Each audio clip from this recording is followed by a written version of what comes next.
vətən bütöv oldu. Ruhunuz qarşısında baş əydik.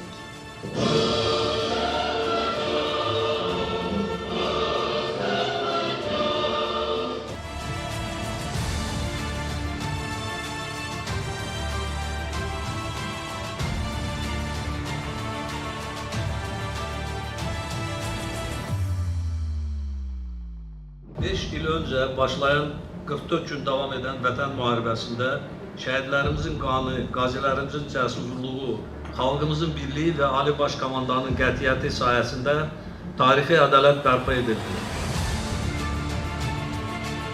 Hörmətli mənim qeyd etdiyim möhtərəm cənab prezidentimizin müvafiq sərəncamı ilə artıq 5-ci ildir ki, biz anım gününü ölkə səviyyəsində ən yüksək səviyyədə keçiririk.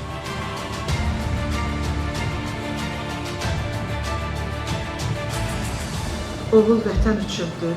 Mən qürur hissi ilə deyirəm ki, ruhu şad olsun mənim elçinimin və 3000 şəhid oğlumun ki, biz anaların namusunu, qeyrətini, şərəfini qoruduq. Mən onlarla fəxr edirəm. Mən fəxr edirəm ki, mən şəhid anasıyam. Bizi bu sevinci yaşadan şəhidlərimizdir, qazilərimizdir, hərbiçilərimizdir. Mən şəhid ailənin qarşısında baş əyirəm. Allah sizə səbir versin. Şəhidlər heç vaxt ölmür. Şəhidlər daim yaşayır. Nə qədər ki biz varıq, nə qədər ki Azərbaycan xalqı var, nə qədər ki biz birik, daim də şəhidlər bizim qəlbimizdə olacaq.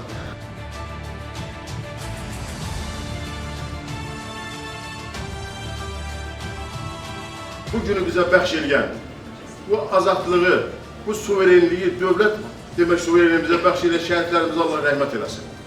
Mən bugün ürək dolusu deyirəm ki, bizə baş ucalımı gətirən, qürur verən cənab prezidentimizə Allah'tan can sağlığı istəyirəm, Allah onu qorusun.